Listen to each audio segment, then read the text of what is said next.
Câmara Legislativa aprova projeto que libera o uso da faixa exclusiva para carros fora do horário de pico. Justiça suspende cobrança da taxa extra na conta de água. Insegurança. Assaltantes espancam jovem e deixam vítima pelada no Guará. No Itapuã, menor mata irmão com golpes de faca. Veja também, a auditoria da Controladoria Geral suspende contratos do GDF com sobrepreço. Notícias da terça-feira no DF em torno, agora no Band Cidade, segunda edição.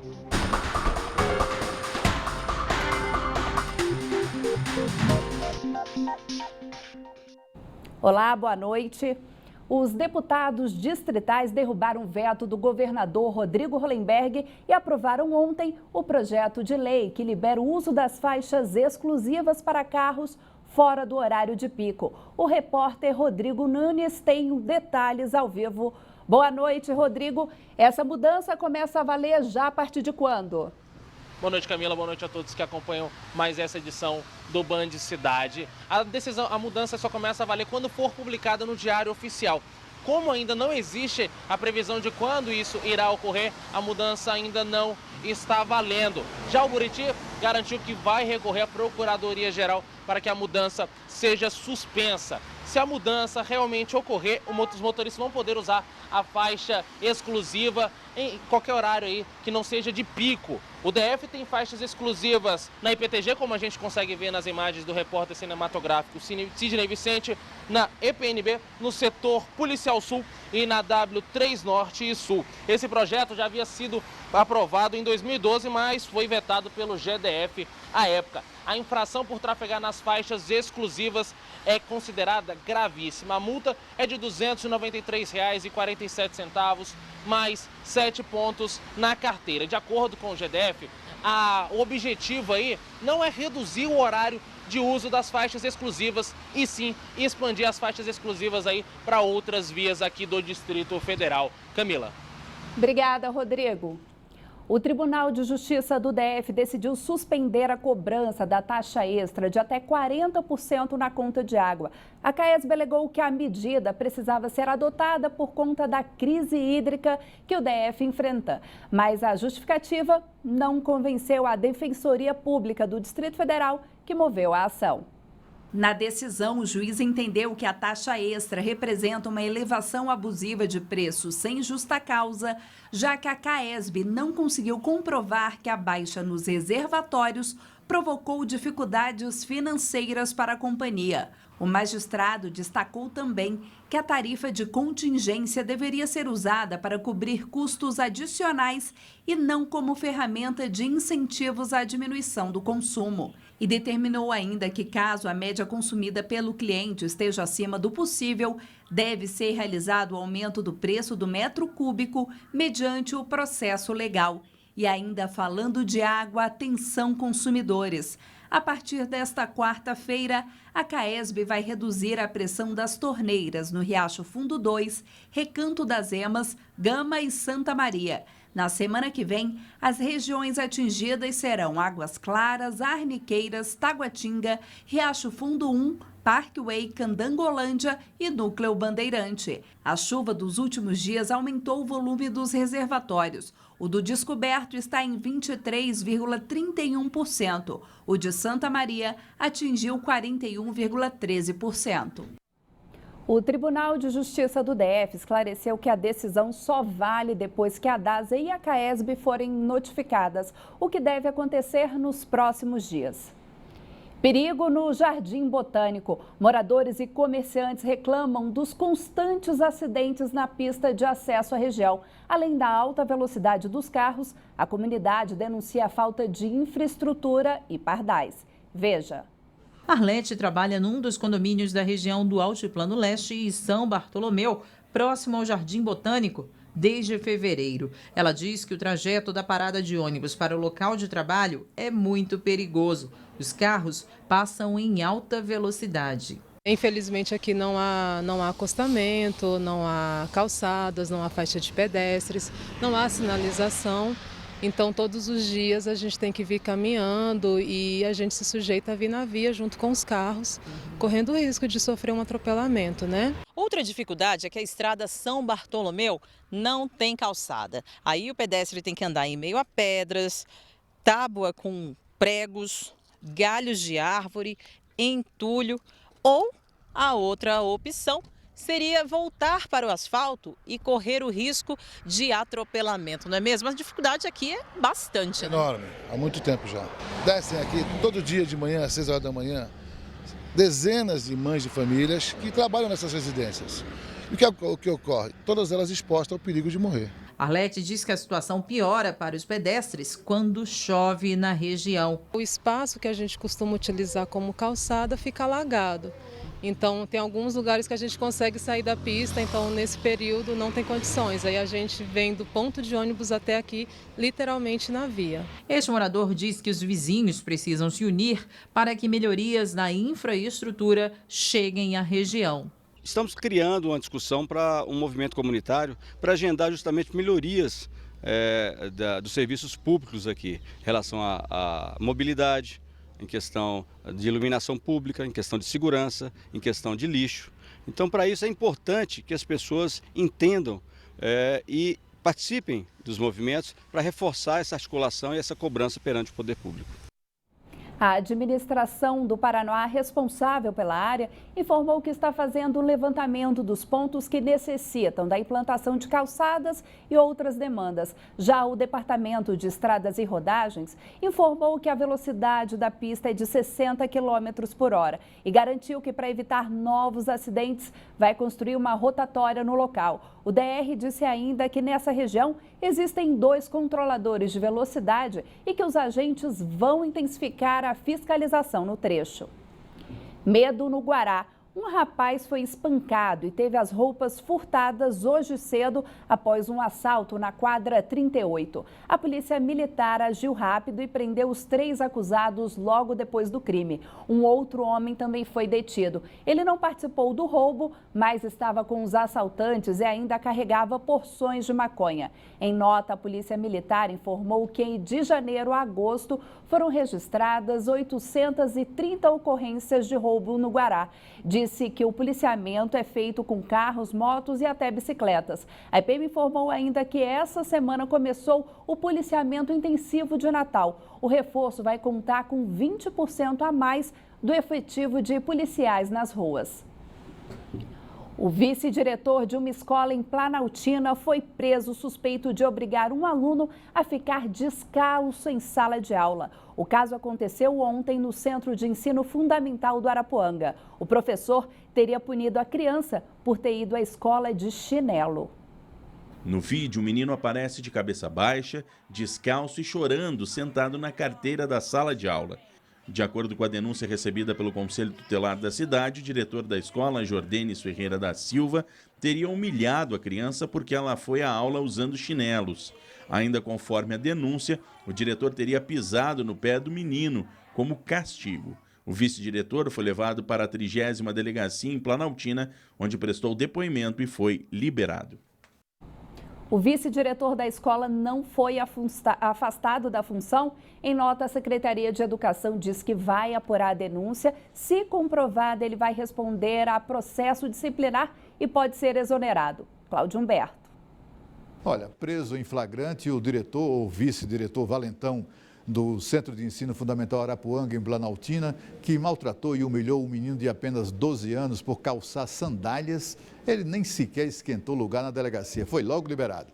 Esse sujeito despreparado, produto do democratismo da eleição direta para diretor de escolas públicas, é acusado de pisar no pé descalço do garoto e ainda submetê-lo ao deboche dos colegas. Fatos assim não ocorrem em escolas particulares, porque se ocorrerem, o sujeito é demitido imediatamente, sumariamente, até por não ser digno do tratamento de professor ou de ser chamado de educador.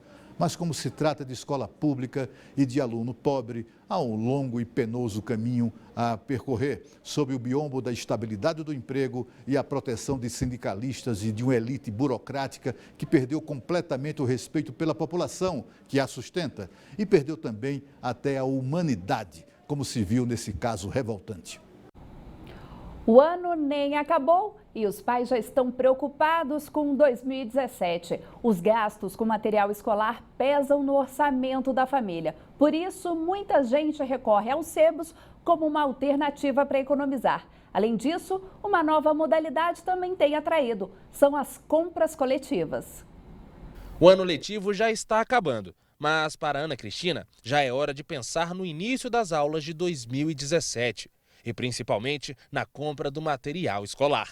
A lista do Enzo, que está no 3º ano, custa cerca de R$ 1.500, o que pesou no orçamento. O jeito foi buscar alternativas para economizar.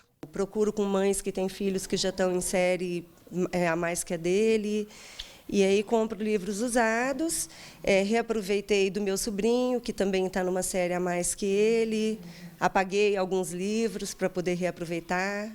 Já foram R$ 400 de economia, um resultado comemorado. A professora aproveita para dar dicas aos outros pais. Fazer pesquisa, para ver onde que o preço está melhor, quem está oferecendo desconto. E o sebinho é uma das opções mais procuradas. Muitas famílias chegam ao local na expectativa de encontrar bons preços. A procura nessa época do ano aumenta em até 60%. Quem compra nos sebos pode economizar em média até 50%. Por exemplo, um livro didático novo pode custar cerca de R$ 200. Já usado, como esse aqui, pode ser encontrado por até R$ 90. Mas tudo depende do estado de conservação. O livro não pode estar muito riscado, muito dobrado, e a gente percebe que muitos alunos não têm o devido cuidado com esse material. Outra tendência na tentativa de economizar é a compra coletiva. Rafaela é a pioneira nesse segmento no DF. Ela basicamente paga para fazer a compra e encontrar os melhores preços. Eu faço a pesquisa do material escolar no plano, mas vou para o atacado fazer a compra do material. Ela e os filhos já estão separando o material que foi comprado para 530 estudantes do DF. Tem economia de dinheiro, porque em média eles economizam aí 30% a 35% em material de primeira linha. E tem economia de tempo, que eles não têm trabalho nenhum e recebem tudo pronto. Mais de 400 taxistas de várias partes do país protestam nesta terça-feira na esplanada dos ministérios. A categoria mostra apoio a um projeto de lei em tramitação que pode acabar com o Uber. Hoje, um grupo de trabalho discutiu sugestões na Câmara dos Deputados. Os taxistas vindos de várias partes do país estão em Brasília para acompanhar a primeira reunião para a discussão de sugestões ao projeto de lei que pode proibir com o Uber no Brasil. Os trabalhos na Câmara começam nesta tarde de terça-feira, mas nas primeiras horas de hoje, os táxis foram estacionados no centro da capital em forma de protesto. É a segunda vez que a categoria faz uma mobilização nacional em prol do PL. O texto já está na mesa da Comissão de Trabalho da Câmara dos Deputados, mas aguarda a nomeação de um relator. Pela proposta, os taxistas seriam a única categoria autorizada a exercer atividade de transporte individual remunerado de passageiros em carros de aluguel. Além disso, o projeto critica o crescimento do transporte clandestino, inclusive por meios tecnológicos. Ainda segundo o texto, serviços como Uber estão impactando negativamente na gestão pública. Aqui no Distrito Federal, a Câmara Legislativa aprovou a regulamentação do serviço em agosto, mas deixou a decisão sobre a quantidade de motoristas credenciados nas mãos do governo. Há quase uma semana, o servidor público vem sofrendo perseguição nas redes sociais. Rafael Atan foi confundido com um manifestante que, na terça passada, jogou uma bomba de coquetel molotov em policiais durante a bárbara contra a PEC do teto de gastos no centro do poder do país. Até que ponto uma foto pode comprovar um crime? Rafael diz que na terça-feira da semana passada saiu do trabalho e foi direto para casa. Ligou a TV na Band e assistiu ao final da manifestação, que acabou em vandalismo. Cerca de 12 mil manifestantes vieram até o gramado em frente ao Congresso Nacional no último dia 29. Em meio à confusão, pelo menos 6 pessoas foram detidas pela polícia 40 ficaram feridas e 5 carros foram queimados. Apesar de Rafael alegar que nem passou por aqui no dia do protesto, ele tem sido alvo constante de ameaças e xingamentos há uma semana nas redes sociais. Tudo começou depois deste comentário que vinculou a foto do homem ao perfil de Rafael. A pessoa não chega a dizer que o manifestante é definitivamente o Rafael, mas a suspeita pela semelhança física foi o suficiente para que ele recebesse o julgamento e a condenação de milhares de usuários da rede. O Tribunal Sumaríssimo das redes sociais, ele é impiedoso, então ele não está direito à resposta, entendeu? As penas lá, a mais branda é me pegar para dar porrada, a pior é a pena capital, de morte, e uma branda aí é cortar minha mão para que nunca mais jogue molotov. Só que essas mensagens, é lógico, depois que atrelam o meu nome no cabeçalho do post, aí vem as abaixo que ficam aquela coisa, se é voltado diretamente a mim ou a esse indivíduo da foto, entendeu? Indignado com o vandalismo que ocorreu na capital do país, um outro usuário resolveu investigar a vida de Rafael e publicou nome, CPF e até o endereço do funcionário público. Compartilhamento é mais rápido do que eu pensar, do que eu ter um altruísmo de me colocar no lugar daquela pessoa, entendeu? Que eu me colocar no lugar dessa pessoa para saber se isso é verdade ou não. Então expuseram minha família, a foto da minha esposa, tudo atrelando, me chamando de terrorista, entendeu? Uma coisa que não é da minha índole. Auditorias da Controladoria Geral do DF suspendem contratos do GDF com sobrepreço. Informações com João Cláudio Silveira, direto do estúdio da Band News FM. Boa noite, João. Seja muito bem-vindo. Obrigado, Camila. Boa noite a você, boa noite a todos. Contratos do GDF foram cancelados após auditorias da Controladoria Geral do DF apontarem superfaturamento em diversos serviços.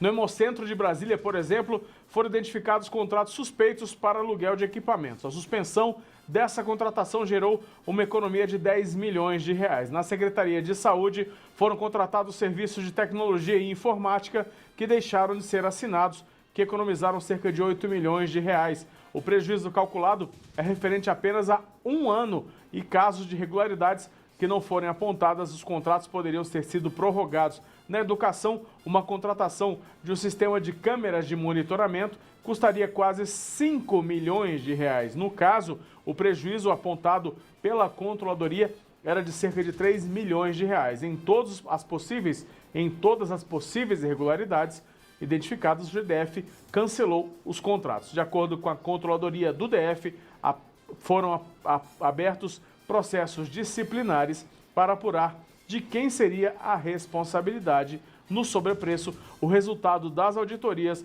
vai ser encaminhado ao Tribunal de Contas e também para o Ministério Público. De volta com você, Camila. Boa noite, até amanhã. Obrigada, João. Virou rotina, mais um caixa eletrônico foi explodido por bandidos. O assalto aconteceu em um supermercado na área rural do Gama. O ataque foi nesta manhã e a polícia ainda procura os criminosos. Desde janeiro até agora, 19 terminais eletrônicos foram alvo de bandidos. Mais um caixa eletrônico foi atacado no Distrito Federal. Desta vez, a explosão aconteceu nesse supermercado, na DF 001, na Ponte Alta Norte. Os terminais estavam do lado de fora do mercado.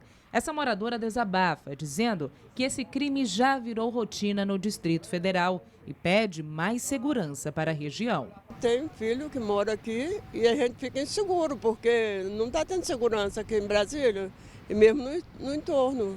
A gente precisa muito da segurança, porque hoje acontece com um, amanhã pode acontecer com outro, né? A gente se sente muito inseguro, né? Devido à proximidade, devido a gente frequentar o local. Então a gente, assim, gostaria que a polícia tivesse mais frequente, tivesse mais um policiamento mais ostensivo na área, né? Na ação desta madrugada, os bandidos fugiram sem levar nada. A 20ª Delegacia de Polícia investiga o caso. Desde janeiro, foram registrados 19 ataques a agências bancárias da capital. Em nota, a PM informou que intensificou as rondas e, como você viu nessa edição do Band Cidade, a PM começou a operação de Natal que leva mais policiais às regiões de maior número de comércios, principalmente as que têm caixas eletrônicos. Os bombeiros acharam o corpo da criança de 10 anos que foi arrastada por uma correnteza no Rio São Bartolomeu. A menina estava desaparecida desde a tarde de domingo. O local fica na zona rural de São Sebastião. Ontem, o corpo da mãe da menina, Ana Cristina Ribeiro dos Santos, de 34 anos, foi localizado entre galhos às margens do rio, a 1,5 km do local do acidente. Ana Cristina nadava na companhia dos 4 filhos quando foram surpreendidos pela força da água. 2 meninos de 15 e 13 anos e uma menina de 12 anos conseguiram se salvar. Só neste ano foram registrados 55 casos de afogamento no Distrito Federal, 10 deles com morte. Veja a seguir, adolescente esfaqueia e mata irmão de 15 anos no Itapuã. E ainda, o GDF vai lançar edital para a gestão do Autódromo Nelson Piquet. Os detalhes no próximo bloco do Band Cidade. Até já!